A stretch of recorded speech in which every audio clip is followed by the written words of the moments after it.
All right, today we're going to look at Japanese isolationism to the Meiji Restoration. And it's incredible because, we're seeing Japan build itself into this world power in such a short time. Just 44 years it goes from being intimidated by America to being able to defeat Russia, which is probably the greatest military of the time. So I think first off, I want to start with the feudal system. Again, I know some people get these names messed up a little bit, but just realizing the peasants, artisans, and merchants are on the bottom. Then we have the samurai warrior class, all right, and this is just warriors in Japan, of course. And then we have the daimyos with the shogun leading them. So the daimyos would be wealthy landowners in their own areas. There's probably 200 to 300 daimyos, but the one shogun, who is the actual ruler of Japan, was still having the emperor at the top. And it was this way for over 200 years leading up to it. So really, it was since 1603, Tokugawa Ieyasu in Japan had followed a policy of this isolationism. He was the first, and so we call this the Tokugawa era, or Edo era, or period. And the shoguns closed off Japan to foreign traders and missionaries, and didn't allow Japanese to really travel overseas either. All right, so this was that way for over 250 years. And many Japanese felt this was the best way to preserve the culture and independence of Japan. But pretty soon, we're going to see, because of the Opium Wars, we're going to see European colonialism spread throughout Asia, and it becomes obvious that Japanese can't isolate forever. All right, something's going to need to happen. And this happened after the first Opium War, which was in China. In 1853, a fleet of American ships come. We have Matthew Perry, who's a Commodore from America, sailing there on behalf of the president, went to Tokyo, demanding the Japanese open up their ports for free trade. They came with powerful, intimidating-looking steamboats that they've heard of visiting China. So they end up reluctantly signing the Treaty of Kanagawa. So this is the shogun. Okay, again, this is the military leader, was forced to accept the several unequal treaties, very much like the ones that existed between China and the British. It opened up the Japanese ports, it established U.S. consulate in Japan, and it arranged for humane treatment and returned shipwrecked American sailors. Basically the things we saw in the letter that we read in class. So soon other European powers actually move in and create similar treaties as well. Japan has really no power against it, being that it's a country with men with swords and very weak boats. But many Japanese resented the growing dominance of the Europeans, and they viewed them as barbarians. So in 1863, seeing that the shogun wasn't really on their side for this, the samurai from the territories of Satsuma and Choshu, this is the southern area of Japan. The shogun didn't have as much influence and power over in this area.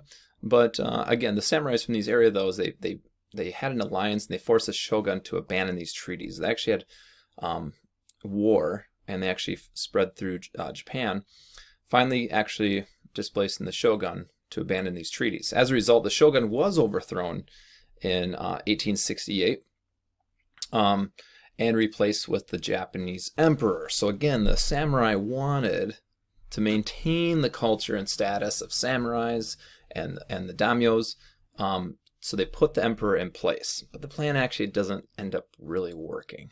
So there was a lot of discontent. There was people worried about things, and so they created the Charter Oath. People didn't really know who was in charge, what was going on. So this is kind of like their first constitution in Japan. Again, the emperor would be in charge here, but supported by the samurai. So they had deliberative assemblies shall be widely established, and the matters decided by open discussion. So this kind of sounds like democracy, but it isn't quite yet. Okay. Also, all classes, high and low, should be united vigorously to carry out administration of affairs of the state. So it sounds like more equality. And also, the common people, no less than civil and military officials, shall be allowed to pursue their own calling. So that means people don't have to stay peasants and work on farms. They could maybe go work in a factory. And also, evil customs of the past shall be broken off, and everything based upon the just laws of nature. Wow. Sounds like Enlightenment ideas here, isn't it? And then knowledge shall be sought throughout the world, and so as to strengthen the foundation of imperial rule. And they pretty much did these things that we're going to see. Okay, So this time is called the Meiji Restoration, because this would be the restoration of the emperor back to the most important, back to power, but also just it's not just a restoration of the emperor, it's really just transforming and modernizing Japan. So for the next 44 years, we're going to see the Meiji reforms successfully transform Japan, this backward, isolated country, into the most powerful, well, I should say the most powerful, into one of the richest and most powerful nations in the world. So rather than reject the West like a lot of Asian countries did, it really embraced it. They learned from other Western countries and eventually beat them at their own game, militarily and economically in some cases as well. So the members of the Japanese government were sent abroad to study the governments, economies, technologies, and militaries and customs of the West. So it wasn't just for money, it was also even customs too. So you're going to see a change in the people as well. I mean, just look at their first emperor. This looks very European, what he's wearing, isn't it? All right, so suffrage was given to the males and legislature was created, but it was more of an oligarchy, or the emperor was really actually, he was autocratic. He had absolute power. And the hierarchical class system was abolished. So the Japanese people were considered equal, but it still takes time for that to kind of shake out. All right, now I'll look at that in just a second. Other things, tax system was also reformed. Instead of paying a portion of their crops, all right, farmers were required to pay a percentage of the value of their land in cash. And that made it difficult. You know, when there was droughts and things like that, some of them couldn't afford it. And so, but they didn't have to remain a farmer. They could go work in a factory now. Also, the daimyo were forced to give up their domains, and the land was redistributed into prefectures. All right, so we're seeing a lot of lost power in the old way. There's also military reforms. So the new military system was set up as well as replace the old samurai system. Again, the samurais were loyal to the daimyos, who were loyal to the shogun. And now it's individuals loyal to the emperor. All right, quite different. Nationally conscripted army was completed, so it required every man to join for 3 years of military service. That's everybody, which makes people feel a little more equal and also have a common background. And so in 1890, Japan had a powerful army and navy capable of expelling foreigners. So yes, they had agreements with Americans and other Europeans, but really in a short time they become very strong and have power in the area, in the Asian domain region, I guess is a better word. They also had economic freedom and the right to choose one occupation, allowed the peasants to leave farmers and work in factories. Again, that was one of the reforms in the oath. Also following Britain, they built, and Japan and Germany and many others, they built thousands of railroads, mines, and factories in the late 1800s. So this is industrial output in 1900. Okay, so this is 30-some years in now, and by then they already had 80% compared to British output of industrial goods. That's really impressive to do in such a short time.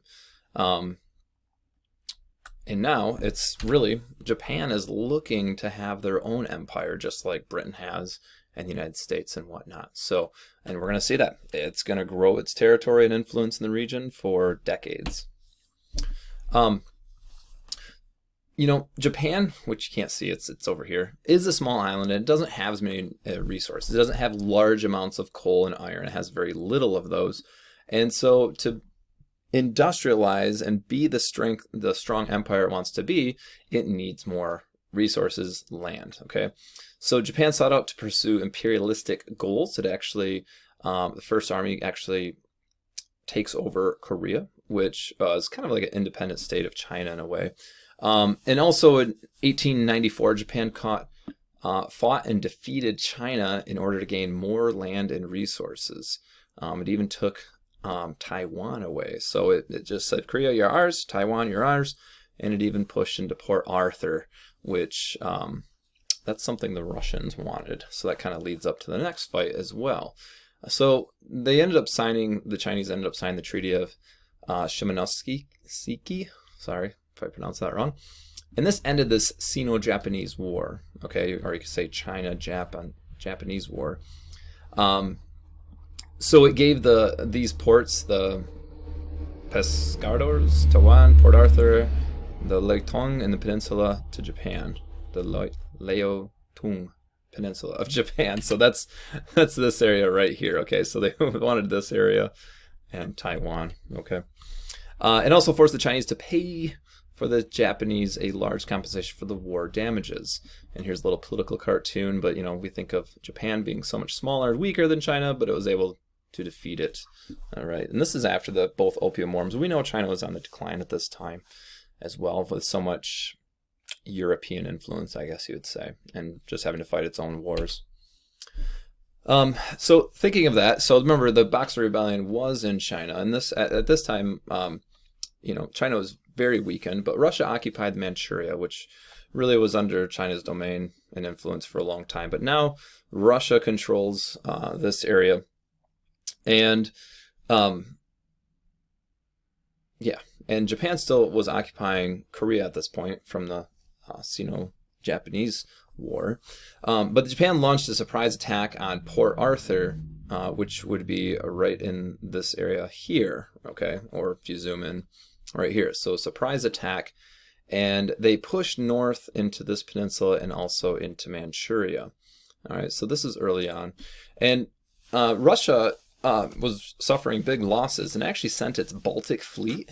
Okay, so like Baltic area is Europe. Okay, so they sent their fleet all the way around Africa and around Asia to come fight the Japanese. That's how serious it was. So all the way from the Atlantic to the Pacific. I mean, that takes weeks. All right. But after some gruesome fighting, the Japanese surprised the world and defeated Russia. And again, Russia was considered maybe the greatest military power at the time. I mean, Napoleon and France, they couldn't beat Russia. So it was the first time that modern history, that Asia power had been beaten, or an Asian power defeated a European nation. And it forced the rest of the Western world, America and Europe, to recognize Japan as this major global power. We can't just go in there and demand the things we wanted. But we did see that early on, right? With Matthew Perry coming in and, demanding these things with six steamships. And then 40 some years later, we see them fighting against one of the greatest militaries and winning. So quite the difference. So also, culturally and just the people, we can just see the difference too. So this is before and after the Meiji Restoration. I mean, the custom ways, the garb and everything, and then dressing very Europeanish, I guess if that's a word. The military, he would be a samurai in full garb. And then later looking more like Bismarck or some sort of German soldier, right? Before we had our last shogun, Takagawa Yoshinobu. And then we see the Meiji Emperor. Quite different. Or you can even think of it an industrial way. We had the loom before the Industrial Revolution. And again, this was during the industrializing time. They quickly industrialized and, building factories and putting people to work and going away from agriculture and becoming more urbanization, or more urbanite, I guess.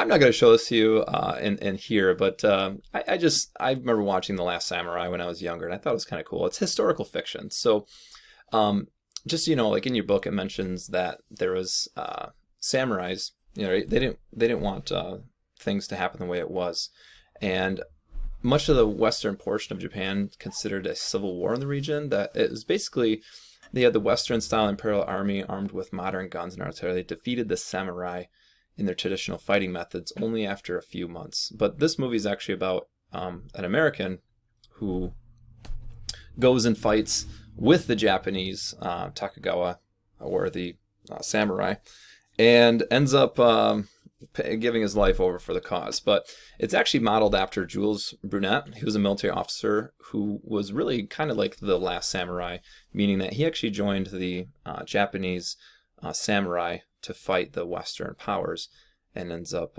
not dying. He actually gets away and gets back to France and fights with Napoleon. But it's an interesting thing. So if you'd like to watch the trailer and read this, you're totally welcome to, but you don't have to. All right, that's it. I hope you enjoyed that.